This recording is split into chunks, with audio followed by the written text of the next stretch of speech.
엘리자베스 앤스콤 웨이도 이론을 바탕으로 한흥미로운 이야기를 소개합니다. 이 이야기는 사람들이 자신들의 행동 뒤에 숨겨진 의도를 탐구하도록 돕고 그에 따라 도덕적 성찰을 이끌어내기 위한 것입니다. 어느 평화로운 마을에는 에밀이라는 한 철학자가 살고 있었습니다. 그는 항상 사람들에게 의도에 대한 질문을 던져서 그들의 내적 동기를 깨닫게 해주는 특별한 능력이 있었습니다. 마을 사람들은 처음에는 그의 질문을 이해하기 어려워했지만 점차 그의 통찰력이 그들의 삶에 얼마나 깊은 영향을 미치는지 깨닫게 되었습니다. 하루는 마을 광장에 큰 소란이 일어났습니다. 마을의 제빵사인 헤르만이 매일 아침 빵을 만들러 가는 길에 실수로 꽃집 앞에 있는 꽃병을 깨뜨린 사건이었습니다. 꽃집 주인인 로즈는 화가 나서 소리쳤고 마을 사람들은 그 주위에 모여 웅성거리기 시작했습니다. 왜 그랬던 걸까? 에밀이 조용히 다가가 질문했습니다. 그는 의도에 관한 자신의 연구를 바탕으로 사건을 파헤치기로 결심했습니다. 저는 일부러 그런 게 아니에요. 헤르만이 당황하며 말했습니다.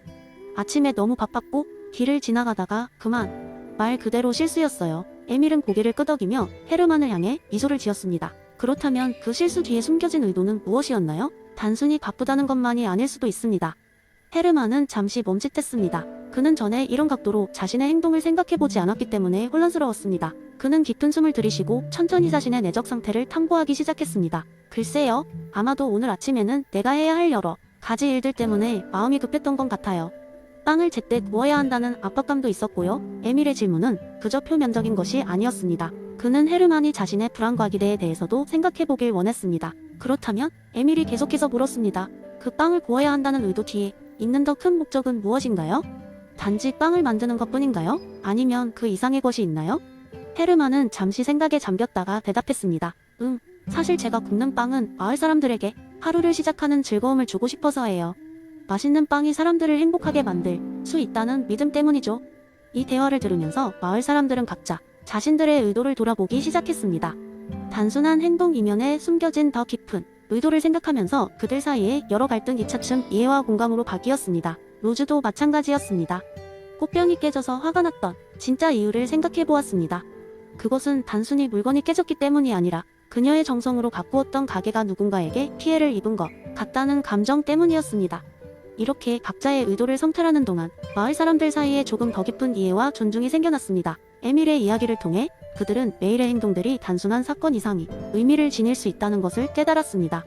사람들은 이제 서로의 의도와 목적을 존중하며 에밀의 가르침을 통해 만나게 된 새로운 통찰을 기반으로 더욱 가까워졌습니다. 이렇듯 헨스콤의 의도 이론은 그저 철학적인 논의에만 머무르지 않고 우리의 일상생활 속에서도 충분히 응용될 수 있음을 보여줍니다. 그리고 그것이 사람들 사이의 관계를 새롭게 조명하고 개선하는 데 중요한 역할을 할 수 있음을 깨닫게 하는 것이죠.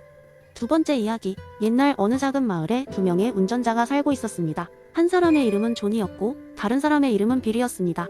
두 사람은 모두 이 마을에서 가장 성실하고 책임감 있는 주민으로 평가받고 있었으며 운전을 할 때도 항상 조심하는 것으로 유명했습니다. 어느 날 봄날 존은 친구의 결혼식을 축하하기 위해 마을 밖으로 나가게 됐습니다.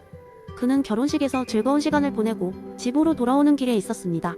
마을로 돌아오는 길은 좁고 구불구불한 시골길이었고 날씨는 점점 흐려지기 시작했습니다. 존은 안전운전에 집중하며 차를 몰고 있었습니다. 그러나 운이 나쁘게도 갑작스럽게 뛰어든 사슴 한 마리가 그의 차 앞에 나타났습니다. 사슴을 피하려다 보니 존은 핸들을 급히 돌려 차가 옆길가로 미끄러졌습니다.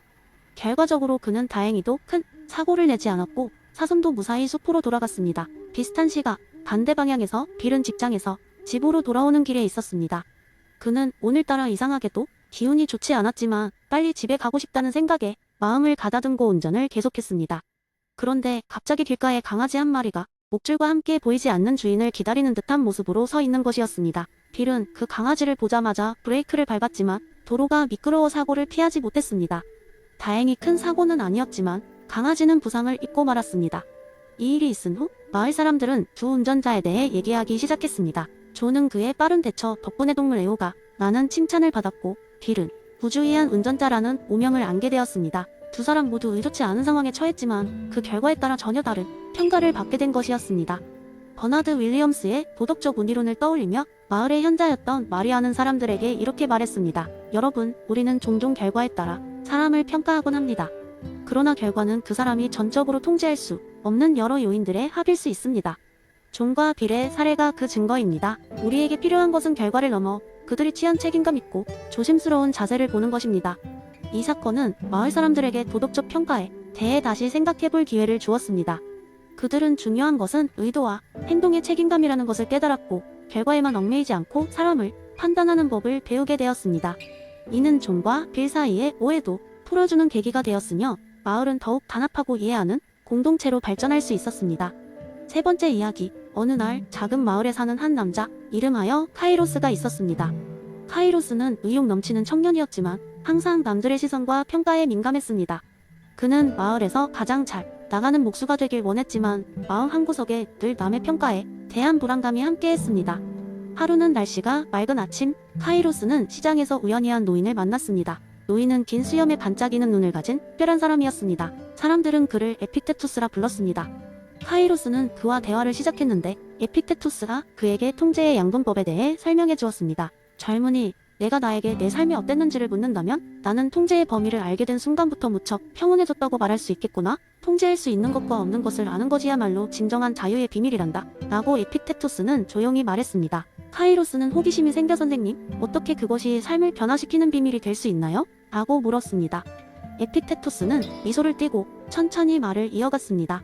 내가 마음속으로 품고 있는 두려움과 불안이 대부분은 내가 통제할 수 없는 것들이란다. 예를 들면 다른 사람의 의견, 날씨, 미래에 대한 걱정 같은 것들이지. 그것들은 내 손을 떠난 것들이야. 대신 내 마음속의 중심을 잡고 내가 할 수 있는 것들에 집중해보거라. 예를 들어 자신의 기술을 연마하고 진심으로 대하는 태도와 가치를 견지하는 것 등이 있겠지. 카이로스는 이 이야기를 듣고는 머릿속이 밝아지는 것을 느꼈습니다. 그는 에픽테투스의 가르침을 마음에 새기며 생각했습니다. 그는 앞으로 통제할 수 없는 다른 사람의 시선보다는 자신의 능력과 노력을 더 키우기로 결심했습니다. 그 후로 카이로스는 자신의木工 기술을 꾸준히 다듬었습니다. 그는 사람들의 칭찬이나 비판에 휘둘리지 않고 오로지 자신의 성장에 집중했습니다. 몇 년이 지나자 카이로스는 마을에서 가장 뛰어난 목수라는 칭호를 얻게 되었고 그의 작품은 멀리서도 찾아올 만큼 명성을 얻었습니다. 그러나 그는 더 이상 명성에 흔들리지 않았습니다. 그는 진정으로 통제할 수 있는 자신의 내면과 노력에 집중했기 때문입니다. 이 이야기는 단순한 성공담이 아닙니다. 카이로스는 통제의 양분법을 통해 삶의 고요함과 만족을 찾았습니다. 그의 내면에는 에픽테투스의 가르침이 자리 잡고 있었기에 그는 외부의 소음에 흔들리지 않고 자신의 길을 걸어나갈 수 있었습니다. 카이로스와 에픽테투스의 만남은 그에게 진정한 의미의 자유와 평온을 가져다 주었고 그것은 마을 사람들에게도 큰 깨달음이 되었습니다. 네 번째 이야기. 한 조용한 마을 에루크. 나는 청년이 살고 있었다. 그는 항상 어딘가 만족스럽지 않은 표정을 짓고 다녔다. 루크는 인생의 의미를 찾아다니며 바쁜 나날을 보냈다. 대학교 때는 학점을 높이기 위해 밤낮없이 공부에 매달렸고 졸업 후에는 높은 연봉과 안정된 직장을 목표로 삼았다. 그러나 그의 마음속엔 항상 무언가가 부족하다는 생각이 맴돌았다. 어느 날 이웃에 사는 할아버지가 루크를 불렀다. 루크, 너는 이렇게 열심히 노력하는데 왜 항상 무거운 마음을 안고 있느냐? 할아버지는 따뜻한 미소를 지으며 루크에게 물었다. 루크는 잠시 생각하다가 대답했다. 저는 행복해지고 싶어요. 하지만 항상 더 많은 것을 원하고 그러다 보니 만족스럽지가 않네요. 그 말을 들은 할아버지는 에피쿠로스 쾌락주의에 대해 이야기하기 시작했다. 에피쿠로스라는 철학자가 있었단다. 그는 우리 삶의 목표가 쾌락을 추구하는 것이라고 말했다. 하지만 그 쾌락은 단순한 즐거움이 아니라 정신적 평화와 고통의 부재란다.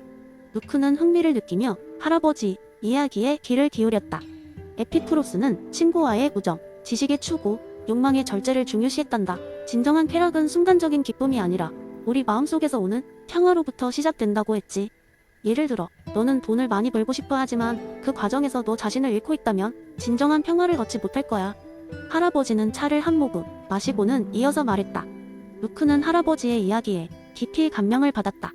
그는 자신의 삶을 돌아보며 진정 자신에게 중요한 것이 무엇인지 고민하기 시작했다. 그는 어릴 적 함께하던 친구들을 다시 찾았다. 돈과 성공보다 그들과의 순간이 더 값진 것임을 깨달았다. 주말이면 친구들과 함께 등산을 가거나 음악을 듣고 담소를 나누며 진정한 쾌락을 느꼈다.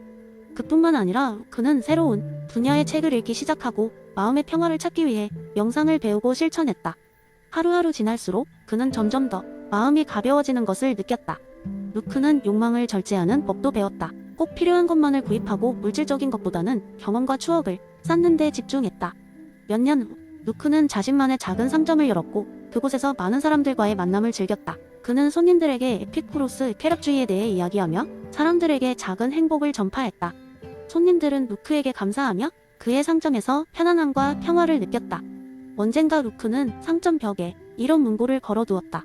진정한 쾌락은 우리의 마음속에서 시작됩니다. 돈도 성공도 그것 없이 불안한 마음을 채울 수 없습니다. 패서바이들은 그 문장을 읽고는 잠시 자신의 삶을 돌아보았다. 루크의 여정은 여기서 끝이 아니었다. 그는 계속해서 행복과 평화의 메시지를 사람들에게 전하며 진정한 쾌락이란 무엇인지를 함께 고민하고 나눴다. 결국 루크는 자신에게 가장 중요한 것을 찾았고 그것을 다른 사람들과 함께 나눌 수 있는 삶을 살게 되었다. 그리고 그는 평생 동안 정신적인 평화와 행복을 누리는 법을 배운 셈이었다.